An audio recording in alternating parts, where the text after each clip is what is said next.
Bienvenidos este viernes a la UNAM Responde. Terminamos una semana más desde Ciudad Universitaria con información que esperamos sean de utilidad, también con algunas recomendaciones de arte y cultura y también con algunas alternativas pensando en los más pequeños de la casa. Esto un poquito más adelante. Sabemos que con el objetivo de acelerar la vacunación a nivel global, la Unión Europea ha dado a conocer que se compromete para que antes de que termine este año, el 2021, estará donando al menos 10 millones de vacunas a los países más necesitados, entre ellos los que se encuentran en el continente africano, donde pues la distribución y la aplicación de las vacunas ha fluido de forma en verdad lenta y pues es necesario inmunizar a la mayor parte de la población a nivel mundial para lograr así el control de esta pandemia ocasionada por el virus del SARS-CoV-2 y la enfermedad de COVID-19, que lo hemos dicho muchas veces, tiene al mundo de cabeza y en alerta. Pero también sabemos que todos queremos volver a vernos, volvernos a reencontrarnos en nuestras instalaciones y con nuestras actividades cotidianas. Y para esto, nuestra Universidad Nacional Autónoma de México ha puesto en marcha un programa amplio de logística para que este regreso sea seguro. Vamos a ver la siguiente cápsula que nos muestra parte de este trabajo. La UNAM reabre sus puertas y da la bienvenida a la comunidad universitaria. Después de varios meses de distanciamiento obligado, en los que la UNAM no detuvo su marcha, los y las universitarias nos preparamos ahora para volver a encontrarnos y mirarnos a los ojos, para saludarnos de nuevas maneras. Para ello, todos y todas quienes integramos la comunidad de la UNAM, así como los visitantes que acceden a las instalaciones universitarias, tendremos que adoptar las siguientes medidas sanitarias. Evita el contacto físico. Mantén una distancia de al menos 1,5 metros con las demás personas. Usa cubrebocas, caretas o pantallas. Las caretas no sustituyen al cubrebocas. Lávate las manos frecuentemente con agua y jabón, o bien límpialas con gel antibacterial que contenga un mínimo de 60% de alcohol. No te toques la cara con las manos, sobre todo nariz, boca y ojos. Evita tocar barandales, puertas, muros, botones y otras superficies. Practica siempre la etiqueta respiratoria al toser o estornudar. En los filtros de ingreso y egreso, guarda sana distancia y sigue las indicaciones del personal a cargo. Evita salir acompañado, en especial por menores de edad o personas con alto riesgo frente a la COVID-19. Evita siempre que sea posible el uso de elevadores. Y en caso de mostrar síntomas de enfermedad respiratoria, quédate en casa y atiende y cumple con todas las medidas de prevención que se te indiquen. La Universidad Nacional es nuestra casa, la casa de todos los mexicanos. Abrimos las puertas de manera responsable y segura de cara a los nuevos tiempos. Sean todos y todas bienvenidos.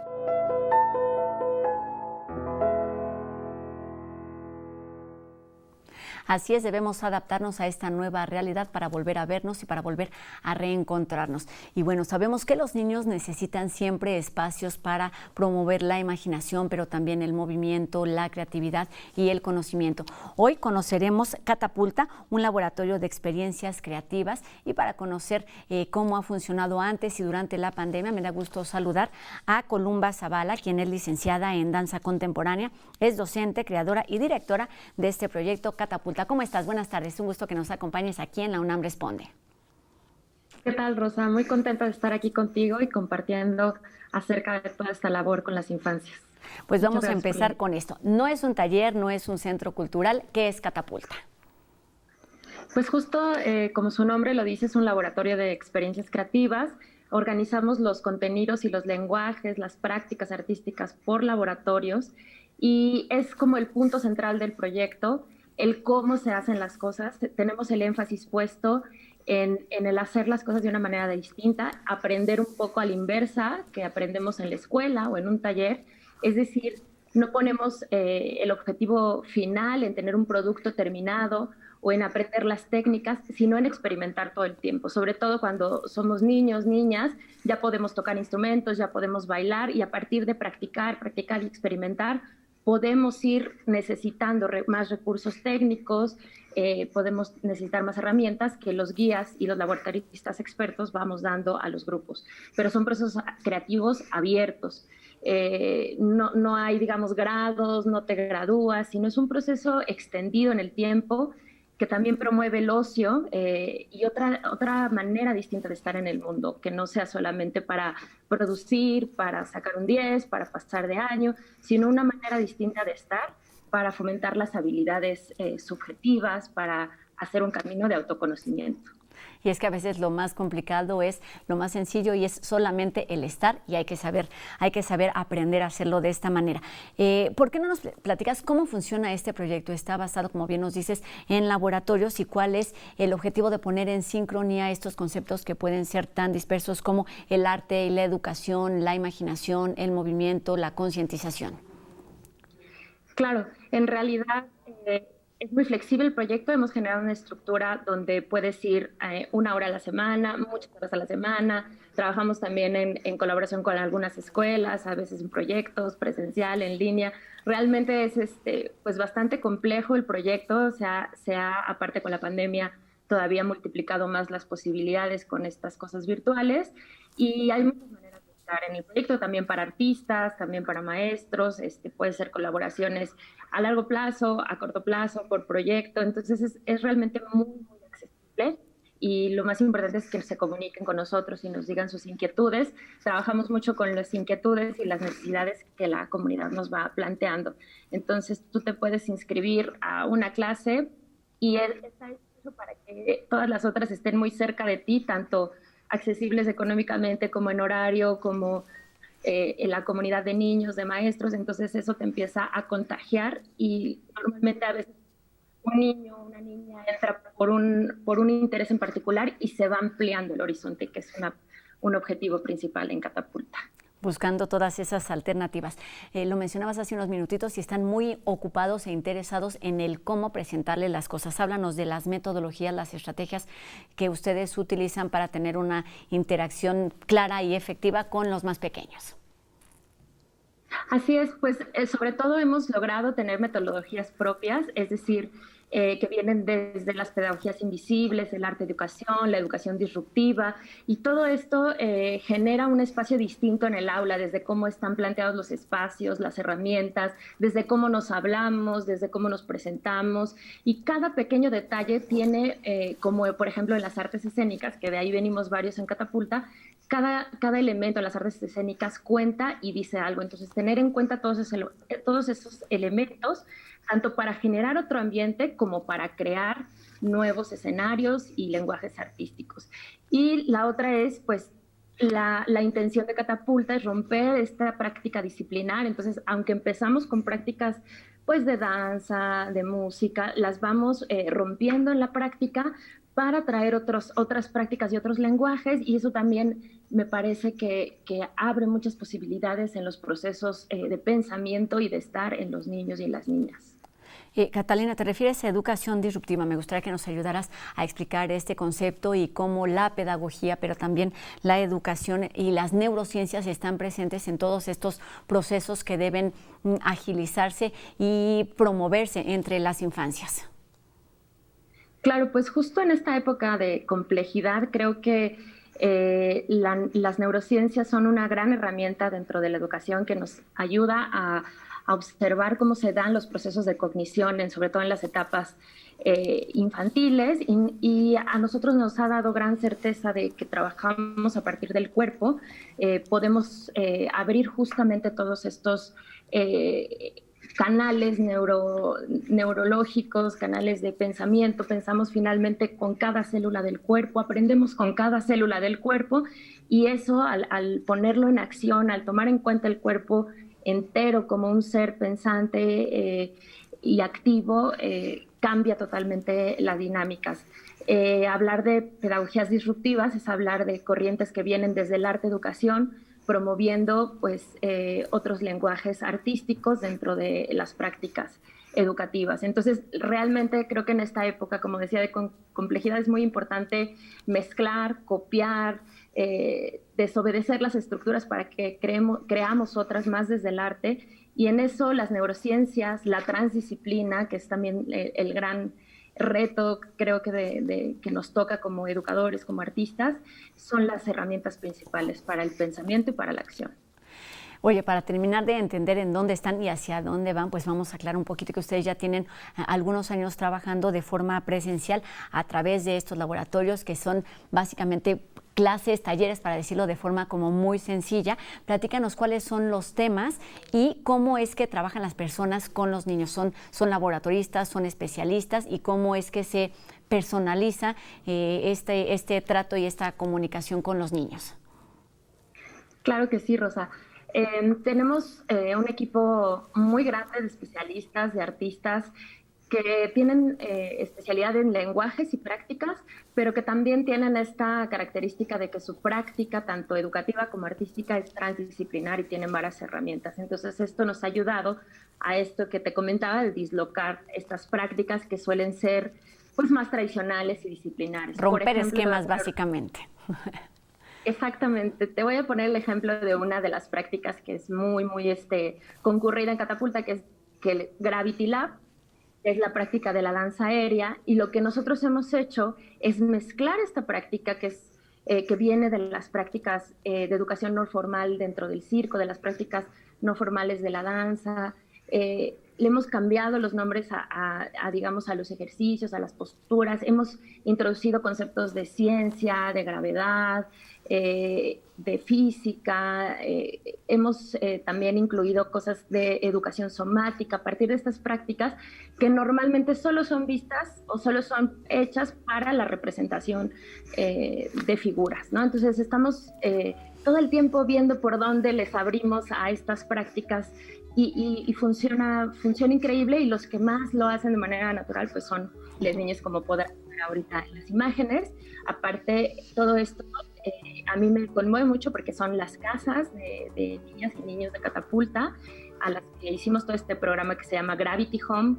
Fuimos a casa a hacer las instalaciones profesionales y entonces se practica desde Zoom, ¿no? Entonces es muy bonito porque también se ha involucrado pues la familia, los papás, las mamás han tenido que aprender también para apoyar a los niños, a las niñas. Entonces ha sido muy bonita esta práctica. En este tiempo de pandemia ha salido toda esta riqueza. Exacto, ahí vemos en estas imágenes la prueba y la muestra de que los obstáculos no existen para todas estas niñas y niños que están en casa en este momento. Y justamente relacionado con esto, me gustaría que nos hablaras de cómo se ha dado y cómo se dio esta transformación de las actividades presenciales a estar ahora de forma virtual, y que desde esta realidad pues siguen creando proyectos. Así es, ha sido realmente, al inicio, como a todos, se nos cayó la ilusión, pensábamos que el proyecto terminaba, y al contrario, entendimos muy rápido al escuchar a nuestra comunidad de niñas que era más que nunca importante nuestra labor, darles un espacio de interacción, de juego, de afectividad, de creatividad, era esencial. Entonces nos volcamos y han salido proyectos increíbles, unos desde Gravity Home. Todos tenemos muchísimas propuestas en línea que parece que vamos a continuar, porque también hemos ampliado nuestro público. Tenemos niños en Cancún, en el Estado de México, entonces pues vamos a tener que quedarnos así también. Y tenemos otro espacio que aparte es un espacio gratuito, que yo le invito a tu audiencia que si tienen la curiosidad nos escriban a nuestras redes sociales, que es todos los jueves un espacio para contar historias, cuentos, que fomenta la literatura infantil. Y realmente mezclamos la estética del cine con la del teatro, con la de YouTube, ¿no? En este espacio que le pusimos Storytime, y trabajamos con cuentos de literatura infantil y los vamos contando, pero es una experiencia muy linda, muy interactiva, que ya esperan las familias, que ya están todas las familias pendientes, disfrutan en la cama con su cena, con su botana, y participamos todas y todos. Entonces es muy bonito esta historia. Por ahí tenía yo un video que aparte invitamos a un juguetero tradicional para Día de Reyes Magos, que hacen todos estos juguetes tradicionales populares mexicanos. Enviamos estas cajitas a casa con los juguetes. Y cada objeto tiene una historia que tiene que ver con estas tradiciones del circo y cómo las podemos retomar y hacer que los niños y las niñas los vean como suyos y tomen en cuenta el valor de toda esta tradición que tienen los juguetes y las prácticas. Oye, todo esto tiene que ver obviamente con la sensibilización, pero también hablamos de la importancia de contar y de compartir historias, y esto lo hicieron en el proyecto Historias desde Casa, que ahora platícanos más o menos en qué consiste, porque ahora tiene una segunda etapa. Claro que sí. Bueno, este otro proyecto a partir de pandemia fue una idea de mi querida amiga Frine Ortega, que es una arquitecta, diseñadora que tiene este proyecto editorial que se llama 01. Pues la idea original, y nos convocó a un equipo de diseñadora, está Elisa Orozco, Ana Romero, Adriana González, a hacer este proyecto de Historias desde Casa. Desde Catapulta hicimos la convocatoria también, hicimos la publicación en la página, y hay 200 historias de niñas, niños, niñas del mundo contando esta primera impresión de pandemia de los primeros meses, y pues es muy, muy fuerte emocionalmente, es muy lindo, hay de todo, creo que es un ejercicio de escucha muy, muy lindo, los dibujos, hay mucho detalle, hay mucha emoción en la publicación, y se puede descargar en la página de internet por 10 pesos. Estamos juntando esos pesitos porque queremos hacer el libro físico, que ojalá se logre porque la verdad vale muchísimo la pena. Y nos llegaron audios esa primera edición, entonces ahora, con el año que ya pasó, que no y con lo que hemos aprendido, con todo lo que hemos aprendido, queremos preguntar y hacer un podcast para niños, niñas del mundo también.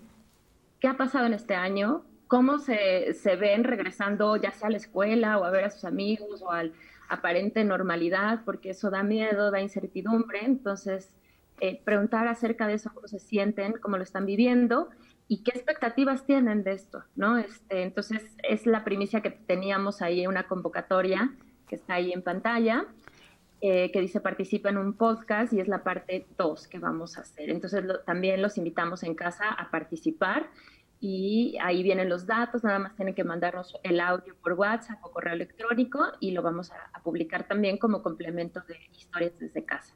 Pues ahí está invitación, una nueva invitación para dejar escuchar todas estas historias que se viven en casa y que nos muestran las distintas realidades de forma muy honesta, como son los niños. ¿Para qué edad está abierta esta convocatoria, Columba? Está desde 3 hasta 15 años, que es igual que en el libro físico. Un margen bastante amplio. Oye, pensando con todo esto, el trabajo que están haciendo sobre la importancia de una escucha y también de un diálogo activo y responsable, me gustaría que nos hablaras desde tu perspectiva la importancia de la generación de contenidos a raíz precisamente de la pandemia y de compartir información con ellos, porque de esto depende también cómo ellos van tomando y enfrentando estas realidades. ¿Cómo lo han hecho ustedes desde esta experiencia y con el conocimiento que ustedes tienen? Claro que sí, Rosa, me parece fundamental, un momento muy, muy específico en el que tenemos que dar herramientas desde lo emocional, desde lo afectivo, desde el cuerpo para trabajar estos temas, porque evidentemente el regreso a esta supuesta normalidad pues no va a ser sencillo para nadie, y tenemos que prepararnos, preparar y dar herramientas para este regreso, para esta afectividad. Nosotros hemos justamente en este espacio de Storytime platicado acerca de todos estos temas que vienen en el libro y todas estas inquietudes que surgen con ellos y con ellas, platicado de manera desde juego, desde en serio, todo lo que ellos imaginan, porque creo que no podemos regresar a lo mismo. Por eso todos estos materiales que estamos compilando con Historias desde Casa también me parecen muy importantes, porque tenemos que regresar a otra cosa, porque aprendimos muchísimas cosas como sociedad. Nos ha tocado vivir desde Catapulta muchos proyectos de autoorganización de los papás, que han hecho burbujas, que se han involucrado en nuestras actividades como nunca. Esta pandemia nos dio la oportunidad de que casi se metieran de lleno a Catapulta. Ya les tuvimos que abrir clases porque Catapulta es muy divertido. Pero es muy, muy satisfactorio este nivel de complicidad con los padres y madres de familia, y creemos que tenemos que seguir trabajando desde ahí, todos juntos, ¿no? Desde el arte vemos un trabajo, desde Catapulta, un trabajo de mediación, creo que hemos fungido como una especie de mediación entre las instituciones, la escuela, los padres, y creo que eso podría replicarse y tendría que replicarse para que hubiera un espacio donde lo subjetivo, lo afectivo, lo corporal fuera lo más importante. Hacer cada vez más estrechos y evidentes todos estos lazos que a veces, no sé si no les damos la importancia o intentamos ocultarlos, pero algo sucede y hay que darle la palabra, la voz y las acciones a todas estas cosas que en verdad valen la pena, y tiene que ver un poquito con los nuevos proyectos con los que están por venir, y uno de ellos es la forma en la que nos relacionamos con nuestro entorno, de lo que hemos hablado durante estos últimos días también aquí en la UNAM Responde, cómo lo hacen los niños y cómo lo hacen a través de Catapulta. Así es, escuchaba hace unos días esta frase de la empatía es la herramienta más radical de nuestra época, y creo que es eso, cómo trabajamos todos estos lenguajes artísticos, la finalidad es trabajar la empatía desde cada uno y también con el entorno, saber que somos una especie más en este mundo, una arenita más, y eso cambia la perspectiva de cómo estamos en el mundo y de cómo podemos cuidar también el medio ambiente, el entorno, y relacionarnos de una mejor manera, no solo con los seres humanos, sino con las plantas, con los animales y con el planeta entero, ¿no? Entonces, también hemos tenido como este trabajo enfocado hacia el medio ambiente en varios laboratorios, proyectos creativos, invitados, y ahora en verano vamos a tener también esta posibilidad presencial de trabajar en colaboración con este espacio que se llama Hectágono. Vamos a estar ahí en verano y haciendo todo este trabajo de arte, ciencia y creatividad y medio ambiente. Pues ahí esta invitación, que en realidad son muchas invitaciones para echar a volar la imaginación, para seguirnos moviendo, para ser conscientes, empezar con estas prácticas a edades cada vez más temprana, una posibilidad que nos ofrece Catapulta, Laboratorio de Experiencias Creativas. Muchísimas gracias, Columba Zavala, licenciada en Danza Contemporánea, docente y creadora, pero también directora de este espacio de imaginación, de reconocimiento y también de sensibilidad. Buenas tardes. Muchísimas gracias, Rosa. Gracias, pues ahí está la invitación a visitar este espacio para niños de entre 3 y entre 15 años. Muchísimo que hacer, pero importante hacerlo también desde casa, que el arte se vuelva parte de nuestra educación, de nuestra sensibilidad y de nuestra vida cotidiana. Y hablando de esto, tenemos ya pocos días para seguir disfrutando del ALEF, Festival de Arte y Ciencia, que en esta ocasión está dedicada a las fronteras de la medicina. Vamos a ver cuáles son algunas de las opciones que nos ofrece para esta recta final de la 5ª edición.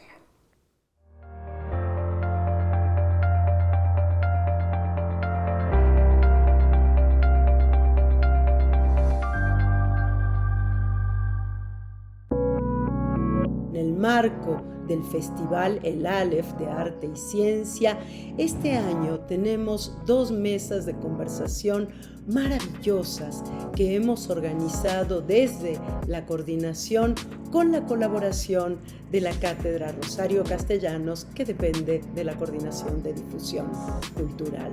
La primera de ellas tendrá lugar el jueves 27 de mayo a las 12 del día y tiene el nombre de Tsunami Feminista en América Latina, la marea verde de sur a norte. Hemos invitado a la argentina Claudia Piñeiro, escritora y activista a favor del aborto libre, seguro y gratuito, que tuvo un papel muy importante en los últimos meses en este sentido, a Viviana Díaz, chilena y una de las fundadoras de la línea Aborto Libre en aquel país, a Rebeca Ramos, directora ejecutiva de GIRE, el Grupo de Información en Reproducción Elegida de México, y a las compañeras de la Marea Verde de Quintana Roo. Sabemos que en la actual movilización latinoamericana por el derecho a decidir por nuestros cuerpos, para tener acceso a una salud sexual y reproductiva libre, el caso de la legislación del aborto en Argentina marcó un hito en la historia de la lucha de este derecho. Por eso conversamos con ellas sobre cómo lo lograron y qué sigue después para el resto del continente.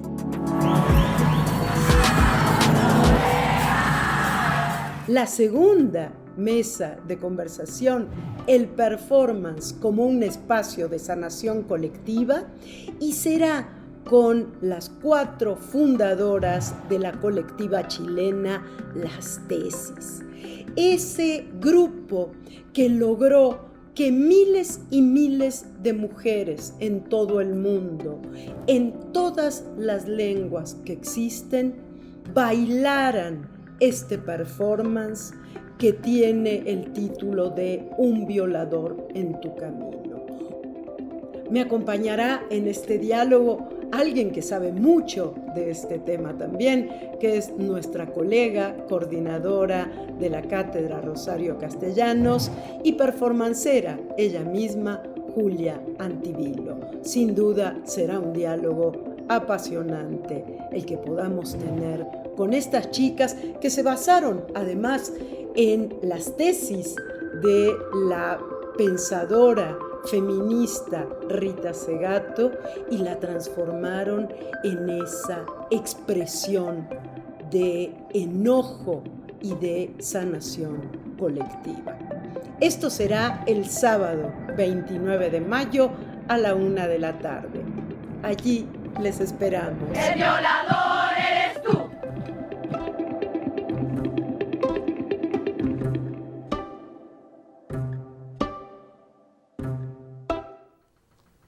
El Aleph concluye este 30 de mayo, todavía tenemos algunas actividades que disfrutar y con esto terminamos un programa y una semana más aquí en la UNAM Responde. Les recuerdo que seguimos leyendo todas sus dudas y sus comentarios a través de nuestras redes sociales y los números de WhatsApp que ustedes ya conocen y que están apareciendo en nuestra pantalla. Sigámonos cuidando, gracias a todo el equipo que hace posible esta transmisión día con día y nos encontramos aquí el próximo lunes por TV UNAM 2:30. Adiós.